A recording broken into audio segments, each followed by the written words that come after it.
I have another question, redundancy in liquid cooling system, how to achieve redundant direct-to-chip cooling system.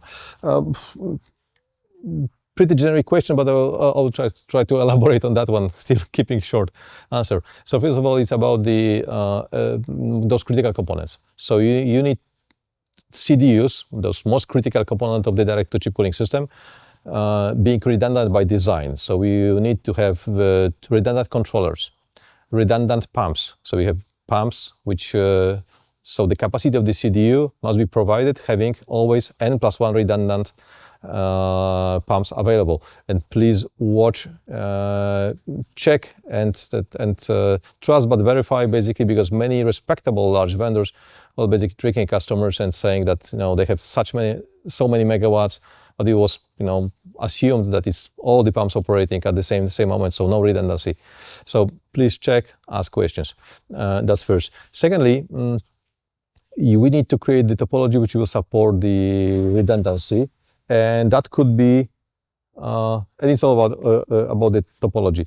So maybe that's not the best example, but that one is a great example.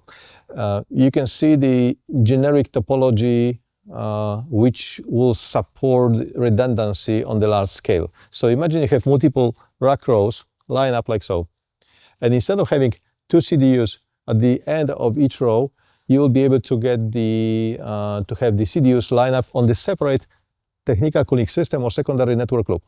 Having said that, instead of building, let's say, 6 rack groups, each one having 2 CDUs at the end of the rack group, or on both ends, whatever, depending on how many racks you have, you can have the extended TCS loop, all balanced, and you can line up as many CDUs as you need to provide the efficiency and flow rate and heat exchange to every single rack group, and then add one more CDU.